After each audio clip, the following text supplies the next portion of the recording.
right, welcome. I am here with two of my lovely clients, Della Kilpatrick and Shayla Alcide. Yes. Alcide, I'm sorry. It's okay. And today we are talking about breast cancer and hair loss. And this forum is going to just focus on, I'm talking like I'm actually on the camera. And we're going to focus on just, breast cancer awareness since, this is Breast Cancer Awareness Month. And these ladies have been gracious enough to share their journeys and experiences with me. And I'm super excited because they both are filled with a wealth of information that they have shared with me over the years. And I felt like this would be a good forum to just sit and talk and just, share that information with other people. So, ladies, welcome and thank you. Thank you for having us. Thank you, Kiva. Thank you. So, first of all, you both are breast cancer survivors. Woo, woo, woo, Yes. woo. Hallelujah and amen. Amen. Okay, so first thing I would like you guys to share is, when were you actually diagnosed? Like what year? I was diagnosed October 2011, but however, I feel as if I had already diagnosed myself earlier because I was having some symptoms earlier. So I say I was diagnosed myself probably a whole year earlier Wow. than the doctors diagnosed me. So what kind of symptoms did you have that? Fatigue was really a really major symptom for me. I was very, very tired. Also, I had already had several mammograms, and they saw the spot, but they were also allowing me to go home and not get treated. But it was my choice.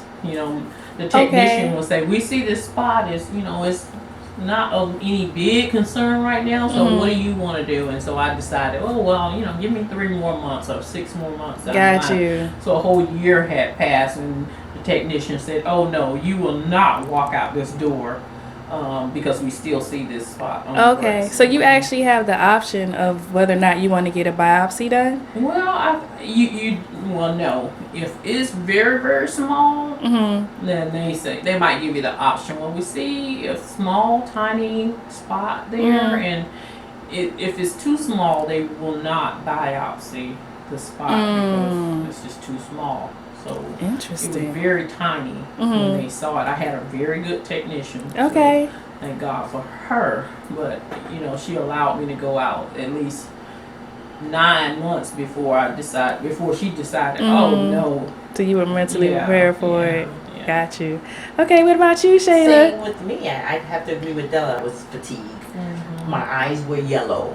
I would drive home and look in the rearview mirror. I'm like, why is my eyes so yellow? Like it was Interesting. Yellow. It wasn't Oh, like wow. a regular yellow. It was like kind of fluorescent. And then as days go by, like I would see the lump would get bigger. And like I literally would have this shirt on right here and you would see the lump. Oh, And I wow. kept, and I went to the doctor. Immediately went to the doctor and she was like, "Oh no, it's a cyst. No test, she just felt it and fine." So I just went about my business. I'm trusting the doctor. You say it's a cyst, I'm gonna go about with the cyst. But I kept, Googling like, what is a cyst supposed to feel like and what's the difference between that being a lump for breast cancer. And everything was checking off like it's not a cyst. I would have people touch me. Like touch this. Is it moving? Uh-huh. And Well, how does a cyst feel in comparison to the lump anyway? they say when you have a cyst it will move around. If you touch it, it'll kind of like glide. Is what they say. Okay. This one wasn't moving, but in my mind, I wanted it to move. So on days I would be like, "Oh, it's moving. Oh, it's moving." I had my sister touch me, cousins were touching me, and so on and so forth. And it wasn't until my sister went to go get herself examined, and she said, "I met this wonderful doctor, and she was just so great." I think, and I was like, "Can I get her number? Because I feel this lump," and I went immediately, and that's when I was diagnosed. Because of that great doctor, not the other doctor. Interesting. Very interesting. Shout out to Dr. Speed. Nice. So, Let me see. You made me think of another question. So, like, when you guys were both diagnosed, what stage were you? I was stage 2. Oh, wow.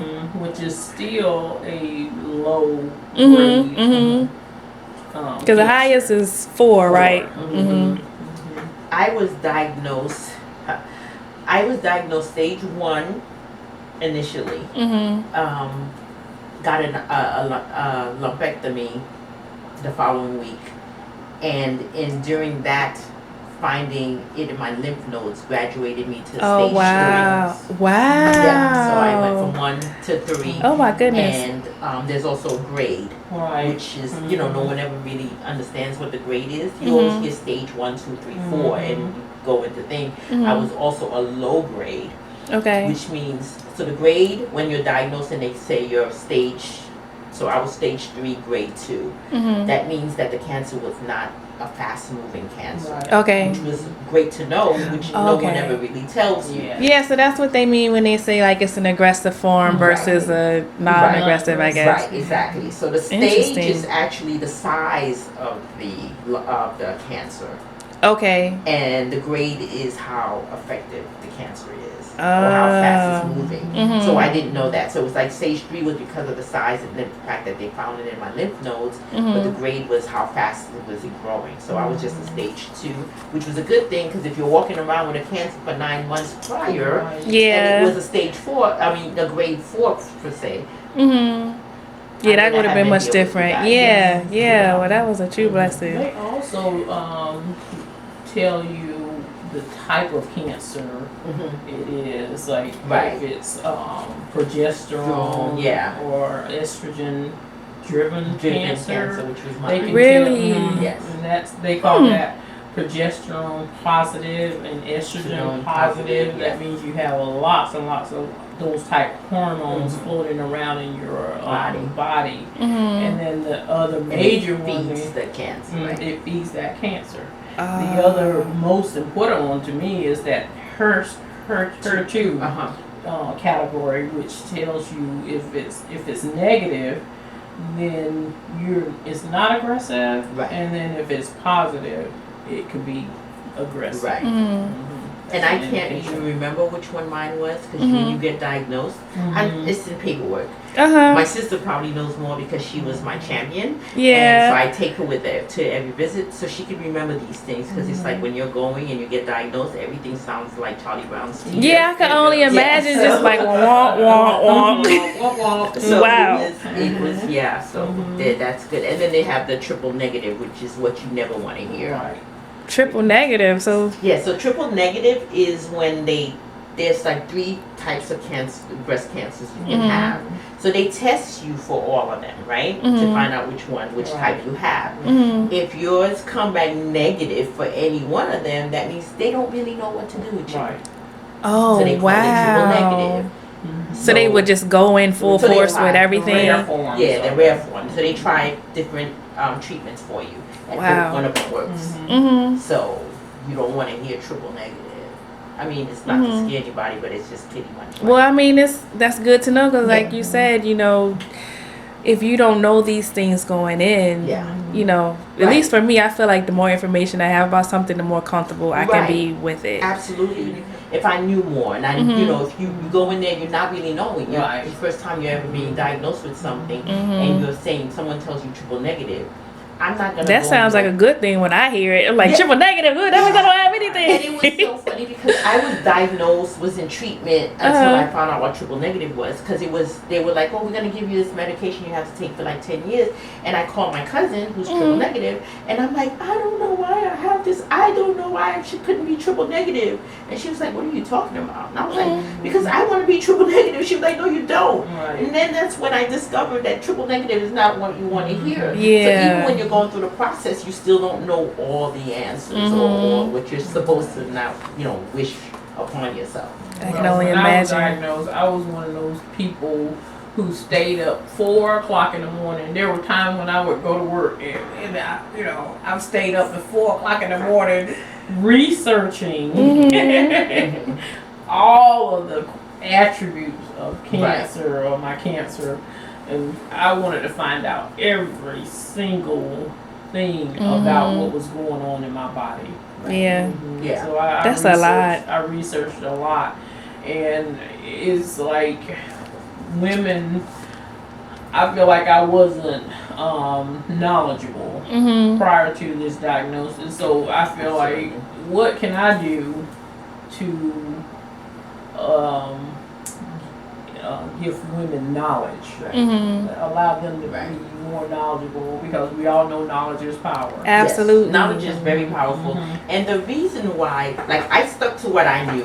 What was happening to me at that moment, I wanted to focus on that. So I focused on that. I researched on that and not anything else that I needed to know. And I didn't want to go into anything negative. Like I did. So I knew what I had. I knew what I needed to deal with. And then I had a great doctor. Like she was the best. And then she sat me down and she's like, I'm gonna advise you as if you were my mother or my sister. And there's things that I want you, and she also took me to the place of being the holistic route. So then I felt safe. That's when I was like, okay, they're not gonna drug me up and then and just try to stack up your medical bills. What happens after? How do I avoid this ever happening? And that was the thing. She was like, what I'm going to teach you is how we're not going to have this conversation ever again. Wow. She says, you may die of something else, but it won't be from this. And that's when it was just like, okay. That's amazing. So you had a doctor that had the medical experience, but still gave you the holistic aspect as well. Of it as well, yeah. That's marvelous. I felt powerless. I felt really powerless when I was doing my diagnosis. I really felt like I had to trust my doctor. You know, because I didn't know. I was clueless. So surely the doctor is going to give me the best advice that she can provide for me. Yeah. So I solely relied on prayer and my doctor.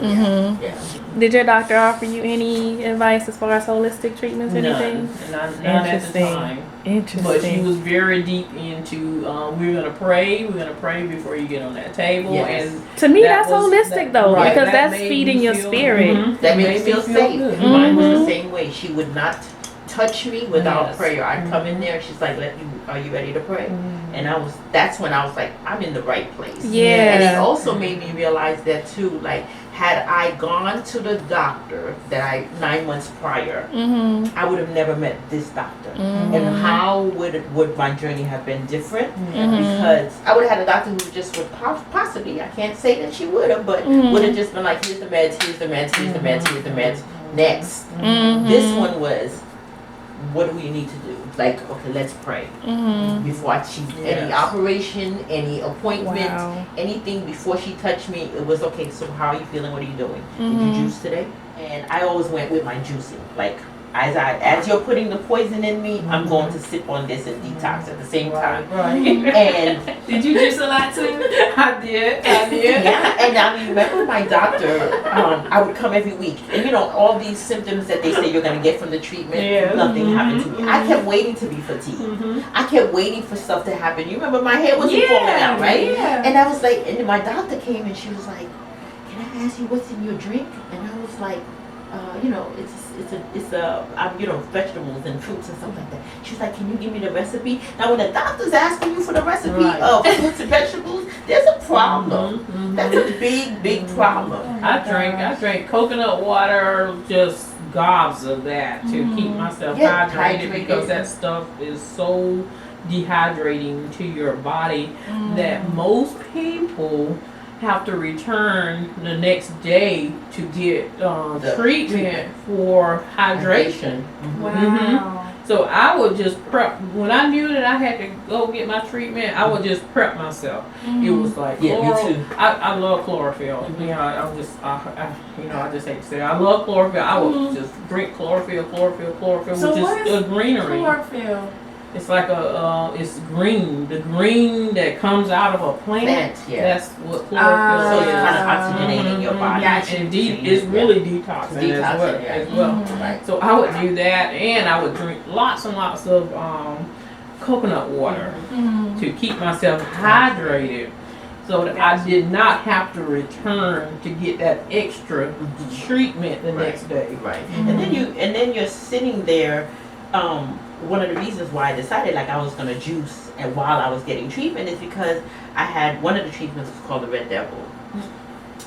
When they give you this thing, first of all, they name it the Red Devil. As a treatment. As a treatment, and when they're giving you this Red Devil, the nurse is now masked. She has that suit and everything, and it can't go in the IV. She has to slowly pump it into your veins, and she can't get a drop on her.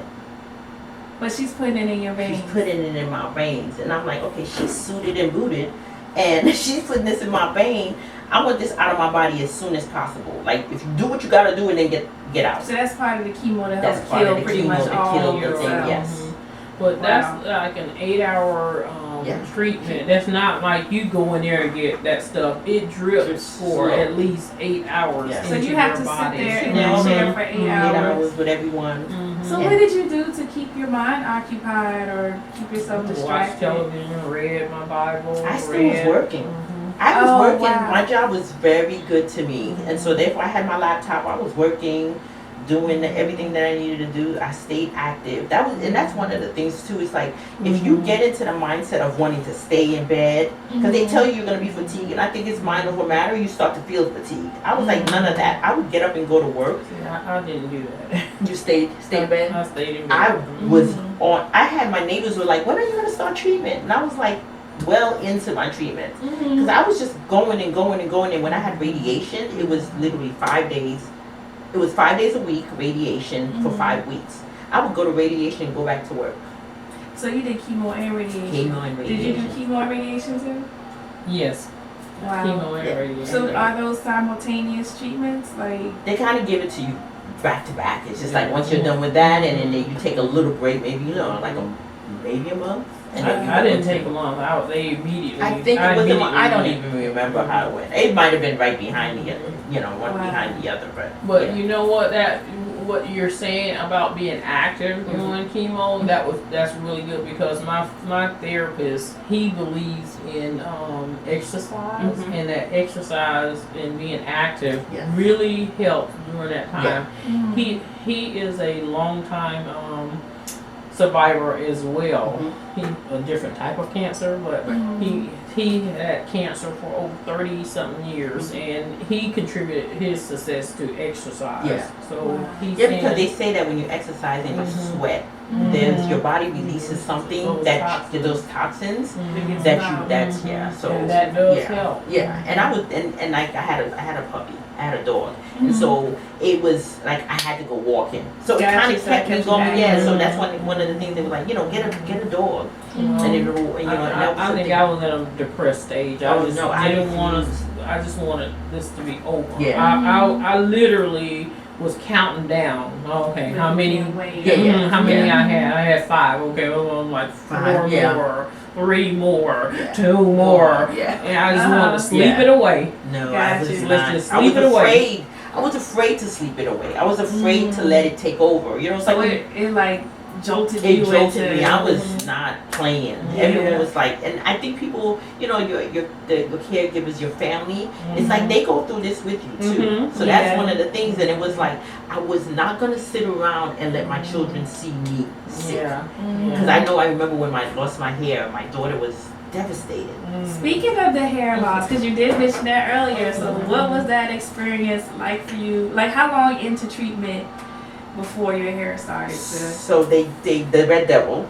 The Red Devil, they say... Did you experience the Red Devil? Yes. So the Red Devil, they tell... Yes, that's what they call it. They said, she gave it to me and she was like, you should be losing your hair within 7 to 10 days. Wow. So, okay, I'm sitting there waiting 7, 10 days. And then now you're going through this process of... they tell you what you should expect, so you're waiting for it, right? So I'm laying there, I get up in the middle of the night, look to see if the hair's on the bed. I get up in the morning and comb, and nothing was happening. 7 days, 10 days, 2 weeks in, nothing's happening. And I'm like, this is crazy. And so, it wasn't going away. And I'm like, I'm not cutting anything until it starts to do something crazy. And then it was I think maybe almost 3 weeks in, and it started to come out in clumps. And that's when, as a woman, it's like you're losing your crown, right? And so I'm in the mirror, and I've always had like long hair, a lot of hair. And I think my family was more concerned about me because I was one that every 2 weeks, Shey's gonna get her hair done. And, you know, that was my crowning glory. And they was like afraid that it was, so when it wasn't happening, they were like excited. It was like, maybe what will happen for her? And then I remember looking in the mirror, and I felt like, okay, God, what are, you know, it's gonna grow back, right? But it wasn't like how I expected it. Like I just thought it was just gonna be like just all the hair. Just wake up and then this stuff. is So all it gone. was little patches and patches. And remember when I came to you, I was like, I don't know what to do with this. It's looking crazy because I would tie it and still have a piece in the back that was hanging long, so I'd wear a scarf and people still thought I had my hair. But I had patches and stuff like that, and that's when I was like, all right, let's just get rid of it. Wow. How about you, Della? Yes, and I didn't know how vain I was about my hair because I thought that because I would get my hair cut all the time, I would wear short hair anyway. I was gonna be fine with it. You know, you can rock it, whatever, you know. But yes, when that first patch came out, but it was in my second treatment, which is probably maybe 4 or 5 weeks out. Mine began to fall out. Yeah, you don't realize how vain you really are. And then I was like, okay. Then your concern is like, is the shape of my head gonna be okay? And it was, and I remember I had you made a wig for me. Yeah. I never wore it. I wore it one time. That one day. But what happened was, your hair doesn't look the same with the wig when you don't have hair. Right. You know, it's like the shape of it. It just looks like you have a wig on a bald head. So it was just like, it didn't look right. It didn't feel right. And I was like, you know, this is what it is. So you just rocked the ball. Nice. I remember I got I was advised by you and to get a unit. That's what Simone would call it. Yo, you want to get you a unit. So I wore my unit because I didn't want anyone asking me questions. At the time, I was so emotional. It was like, don't ask me a question. Let me put my wig on. That way, that will deter those questions. Right. And it was so cute because my niece, at that time, I believe she was 5 or 6, and she was like, her dad is bald, and she was like, she calls me Tati, and she was like, Tati, you look so much better with your hair bald than Daddy does. Well, in that case, you know, I'll keep rocking this then. Because, you know, the children will tell you the truth. They sure will. They have no filters at all. Oh my gosh.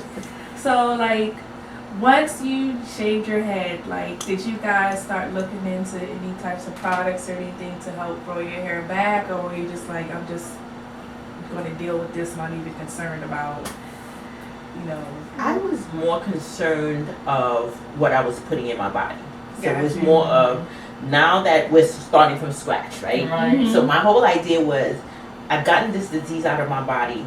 I'm going to build some new good cells. I want them to be some strong, healthy cells. Gotcha. So what because they pretty much kill all your cells. They kill all your cells, you're starting all over, right? So I was like, okay, even with your hair, like, you know, products, my skin, my scalp, that's where, you know, 60% of what you put in on your skin, your body goes into your bloodstream. So I'm like, okay, I need healthy products. I don't want anything that, you know, has any chemicals in it. And so that was the journey of healthy products, period, from my hair to So my it skin. changed the way you looked at skincare Skincare all together, yes. Did you start thinking more? Oh yes. You know, my doctor did give me a list of what to look for in products. Like paraben was one of the number one ingredients. That paraben, like, do not purchase any items if you see that word paraben, anything.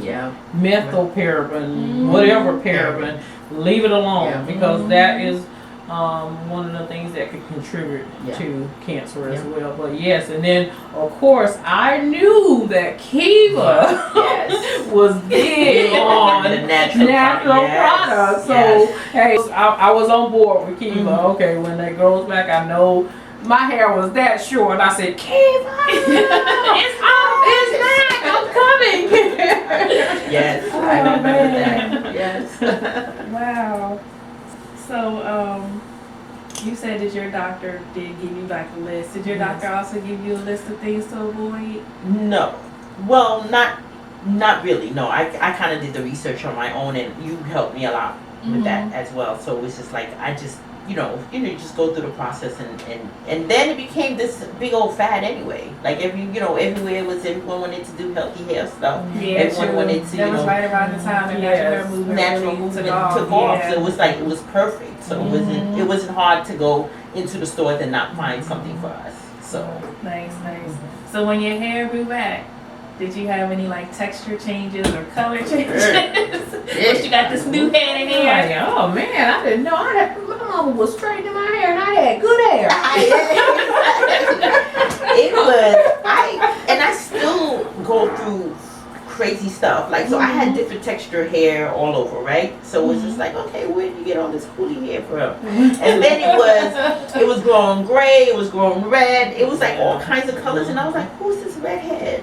So it was just like this, all these different things going on, and I didn't know how to deal with it at that time, because it was like the front has one pattern, the back has another pattern. What am I gonna do with this? And it was strange, but it was also exciting too, because it was like, okay, let's just get. But then it wasn't growing back as quick as I wanted it to. So I went through that process too of what it is. But then I remembered that I was taking this med that I have to take for the next 5 more years, but it was for 10 years. And it has side effects of not letting your hair grow back as quick as I'd like to. But even now, like, I look at it, I still have like red patches of hair. No matter how much I color it, it's like, why are you still red over here? I did manage to read this article about covering your scalp when it was bald, that it would and that will preserve the pores in your scalp. And if you did not, that you risk the chance of your pores closing up when you permanently. Oh, wow. And that's not every. So you were blessed. I was blessed to have some hair to grow. Right. But everyone doesn't have that. Didn't have that opportunity. I was afraid of that because their pores were closed up during that time. That treatment of that whole cooling cap. I just thought, in my mind, I was thinking, I need to get every nasty stuff out of my body, right? That's what they're doing. I didn't want nothing to freeze in the moment. That's how I kept thinking of it. Like, you just want it all out. I want it all out. I don't want to freeze nothing. If it's a bad chemo hair, I want that gone. I don't want no chemo hair stuck in my follicles. I was like, because I read on it. I was like, because, I was vain. So I was like, anything I can do to keep this crown. Right. But then I kept thinking, they said freeze. And I was like, freeze? That sounds like it's going to stay in that moment. Chemo sitting in my scalp, and I remember I used to come to you and be like, I feel like I still got some chemo here. Cut that off, because it was just like it was limp. It wasn't healthy. It was such a tissue. Fine. It really did feel different. Yeah. It was fine, baby hair. Yeah, exactly. How your mama made But I it. felt like you should keep it covered, because that gave it that warmth, gave your scalp that warmth, so like that almost it needed. like a garden, just right. The warmth I didn't mind when they said freeze was what I'm problem. No, I didn't try it, but I was thinking warm, Oh. keeping it warm, my scalp warm. Yeah. wow. So like, how long after treatment did you guys' hair start to grow back? Mine actually started to grow back during treatment.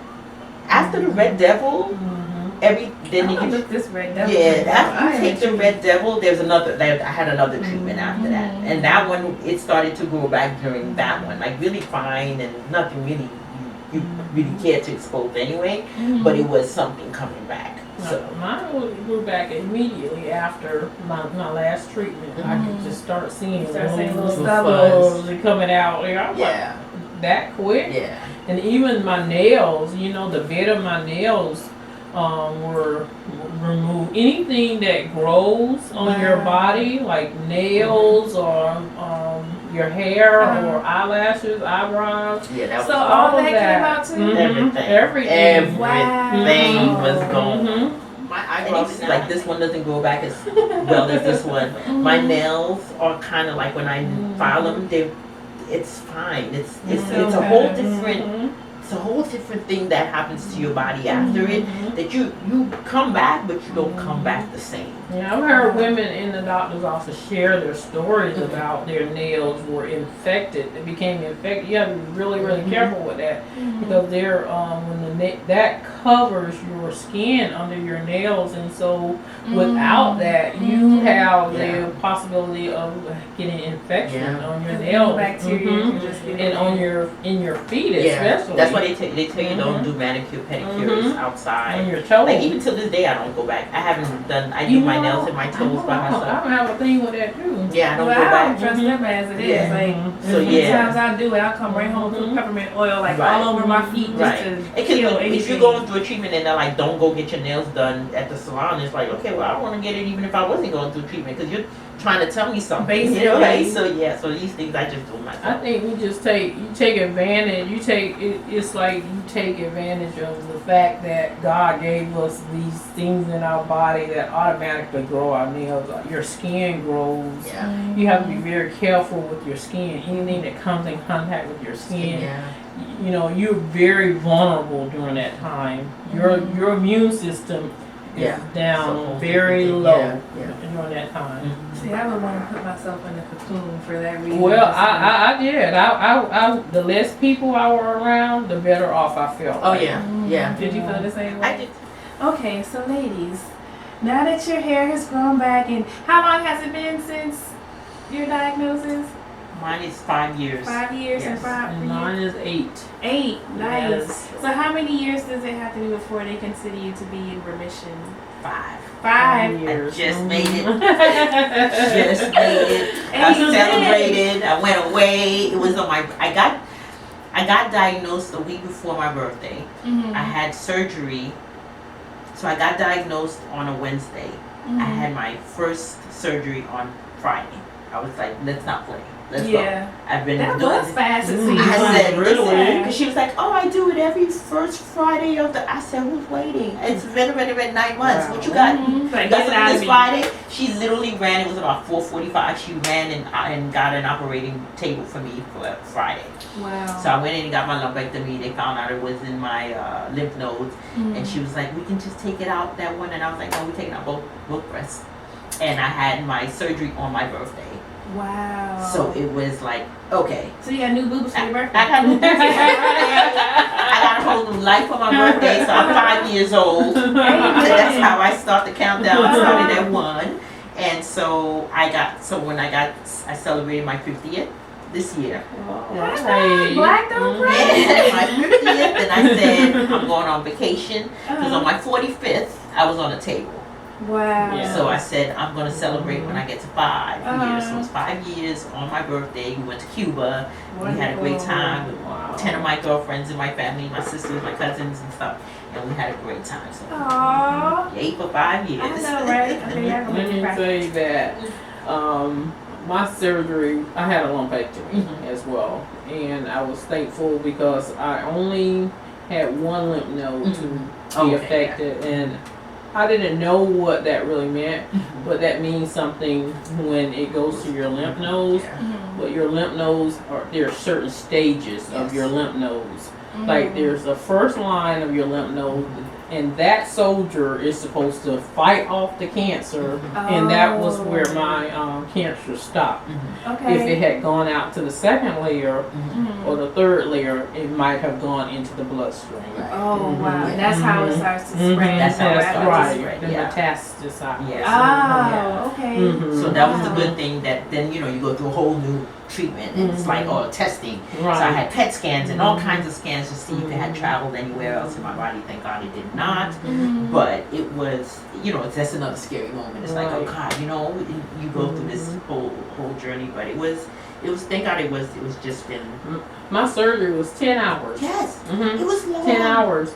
You have to, in the lumpectomy, you have to pass a margin, what they consider a margin. So this was the first time I ever embraced my boobs being large. Because it passed that margin and I still had boob. And then I had a reduction on the other one to match. God. Okay. Yeah. So you went up. Where did you go up? I tried. No, That's I wanted to be as, no, it's not personal. I wanted to stay normal. I wanted to be same old Shey. I didn't want anything big, but even implants are kind of just like, no matter what you do, They're they like always look perkier, dead right? and perky. And I'm like, okay, what is this? You never. I was lucky enough that they were able to save the nipple, so that it doesn't look cray cray. Because you go through this thing, it's like, okay, what am I gonna look like? And it's gonna freak me out, and so on and so forth. My surgery was long, but it was just like this whole thing of. I remember having the bandages and being afraid to take them off. Like, I don't want to know what this is gonna look like. You know what I'm saying? So, but it all worked out. I was like, listen, I mean, those small things like saving your nipple. Yeah. Yeah, like I kind of like when you what? said that, it's like, wow, you Yeah. can have a boob with no nipple. You can have a boob with no Well, nipple. they would have to make you an artificial one. Oh, so they make artificial. Yes, everything is. Well, it depends. If you don't want it, you don't have to have one. And they talked about tattooing one, and I was like, tattooing? Wow, no. You have options. Wow. You have options. Yeah, yeah. They were able to save, but some wasn't. Like, this breast doesn't look the same as this one, so they have to put different cup sizes. It's a whole little science to this whole thing. Yes. But it's a good thing, and because I had it in my lymph nodes, I had to avoid lymphedema. So I had exercises to do, and Was so that like a clogging of the pore or something in the lymph? lymphedema, yeah, it's kind of like you get the swelling in your arm and it never goes kind of away. So you'll see some people have big arms and stuff like that. And I was vain. I was like, I don't want a big arm, so I would do these exercises and so on. But like even now, like I can't do push-ups. Or I can do. It's funny because I can do what is that, the plank, but I can't push myself up. It's just weak. On this side. Wow, okay. And if I sleep, I'm a side sleeper. I can't stay on this side too long. That's where they took out the lymph nodes, numbs out things. Yes. So your body's so and after What is the chemo. function of the lymph node? That's a filtering, right? Yes. Filter. That's very cleanses important. all That your cleanses, toxins. So you have lymph nodes here, you have in your crotch, and then there's another place you have your lymph nodes. I can't remember. In So your it's neck. In your neck, yeah. So that's why deodorant, you gotta make sure what you're putting, because that's what's streaming I into don't your even body. wear deodorant Yeah. anymore. Yeah. Occasionally, I'll wear deodorant now. Yeah. It's just it's not But your safe body out gets your body gets used to not having It 'Cause I remember when I does. changed over from antiperspirant, that stops you from sweating, and I was like, I remember, and I transitioned during the summertime, and I was like, I don't think this is going to work. Yep. But it was just like once your body detoxes out of wearing the deodorant, you don't smell anymore. And then what I can tell when my body needs a detox, that's when you start to realize, okay, I smell funny. Yeah, You start to smell you depending all on what my you eat. diet, Yeah. I'll smell. But I put a little baking soda on my arm and I'm good to go. Yeah. See? It helps. Great. Yeah. So you changed a lot, like me bending down. Like if I gotta get something in the cabinet right there, I can't just pop up. I don't know what it is. It's just after chemo, so now I need assistance in getting up. But it's just like, yeah. It did teach me that I didn't know a lot about the anatomy of my body. What the functions of my body and what those lymph nodes were really doing. Right. And those layers, it's like a tree, and it branches out. And I remember, the night that I was, one of those nights researching, and when they told me that I had one lymph node to have cancer and which one it was, I didn't know what that meant. But when I researched it, my body was doing what it was supposed to be done. And the tears were just coming out of my eyes. I was like, oh my God. See how wonderful you're made? Yes. So it's the body just naturally did what it was supposed to have done. And if you take care of it, it'll take care of you. So your doctor didn't go over the lymph nodes with you researched a lot of this thing. It wasn't told to you by your doctor. They tell you, well, okay, we just found it in that first lymph node, which, that didn't tell me that it was the first line of defense, and that man went down fighting for you. Right. Yeah. Wow, that is awesome. And it didn't go to the second layer because that main lymph node did what it was supposed to have done. It died, but hey, it did what it went out fighting. It went out fighting. I cried for him. I was crying for him. Oh, thank you so much. What a spiritual experience. Oh, it's just, it's so much Oh my gosh, I just can't even imagine how life-changing Oh a yeah. diagnosis like that is. Oh yeah. Like you It said. brings you closer to your family. Mhm. You know, my sister, without her, I don't know. And then like you put your life in these doctors' hands, and you know we were fortunate to have great doctors. Like my doctor, oh my God, she was so into it. Like she was, and even when she went in and she found the in my lymph nodes, and she came out, you know, like I was still, you know, coming out of surgery, and she went and talked to my sister about it. And then she came and, you know, like I had to make the decision. And I remember being groggy, was like, no, we're taking them out. Like, just go, you know, forget the lumpectomy. Let's just go with a full mastectomy. And she was like, I just wanted to hear, that's what I was going to do anyway. But I just needed your consent, whatever. But it was like, yeah, that's the way we're going to go. She's like, you're still good. But we're just not having this conversation ever again. So. Wow. Okay, ladies, y'all have shared so much wonderful information. Like, You didn't ask have for life after cancer. Oh yeah, I did. I just asked you. Unless you have more to add about life after cancer. You know. Well, I just want to say that life after cancer is still a journey. Every time I go to the doctor, it's stressful. Yeah. It's very scary when I go to the doctor. I hope and pray for a great doctor's visit, but you know I'm 8 years out and I don't feel that type of anxiety as I felt early on, but I still have some form of anxiety when I go to the doctor. Is that like PTSD? It is total PTSD. It's a sorority you didn't want to join. That's how I think of it. It's a sorority I did not.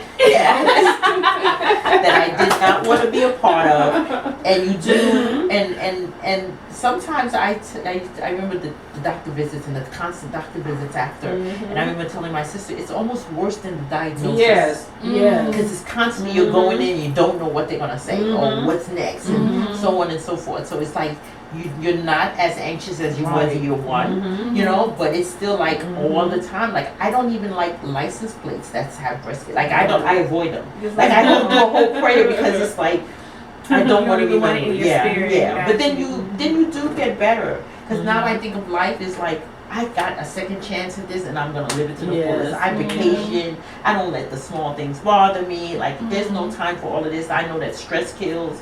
You're not about to stress me out about anything. You don't live and breathe it every single day like before. It was like I would wake up thinking about it, go to bed thinking about it. Staying up all night researching. Right. Yeah. It fades away little by little, but you know that it's always constantly.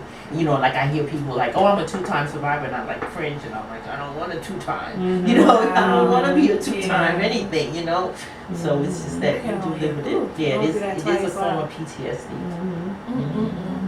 So, do you ladies have any advice or words of wisdom for anyone else who might be newly diagnosed or any other life-threatening illnesses? I say it'll get better. You know, it's going to get better, and be a champion of your own healing. Gotcha. You know, don't. The doctors are great, but they're not. You know what I'm saying? They don't know your body the way you know your body, and they're not going. Especially, I have this thing that I believe that it's money related, and they're gonna keep. So they're not all of them really wish the best for you. It's always that thing. Get you on that table, start stacking up those because I remember in the researches and stuff, knowing to keep my body alkaline and so on and so forth. And I remember my last doctor visit, one of not so great doctors, and I remember asking her like, what should I be doing differently to not have this one now that we're done? And she was like, oh, go back to your regular way of living. And I said, should I not be eating differently, drinking differently? As she sips her alkaline water with her lemon, she tells me to go on about my business. Yes, I was like, okay, so now I realize what this is all about. So then that's where. So I think, if you're newly diagnosed, it is a hard thing. You need people around you. You need strong people around you.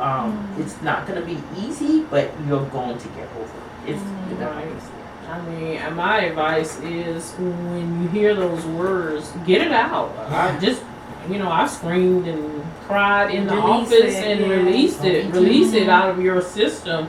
But once you've done that, it's time for you to get on track Yeah. to You're warned. live. Okay, Right. do you want to live?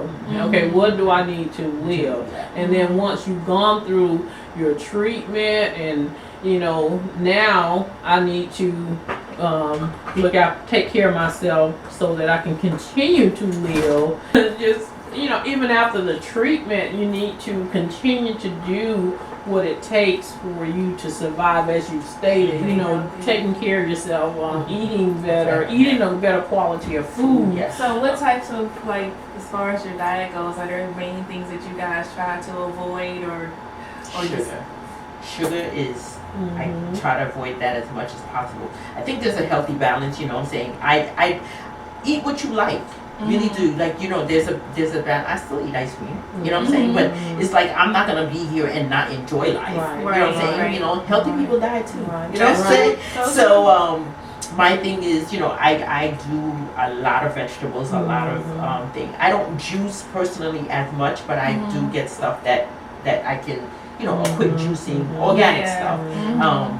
I do a lot of organic as much as possible. I know people like organic is expensive, but my thing is Yes. it's cheaper than keto. Yes. There you go. I was about to say it's cheaper than medication. And It's cheaper. hormone And free. hormone-free. Hormone-free Yes, meats. Meats. And, Yes, exactly. if you're gonna do the dairy, hormone-free dairy. Yes, Mhm. exactly. So, Is there like one main vitamin supplement that you guys like is your go-to? You must have it in your daily diet.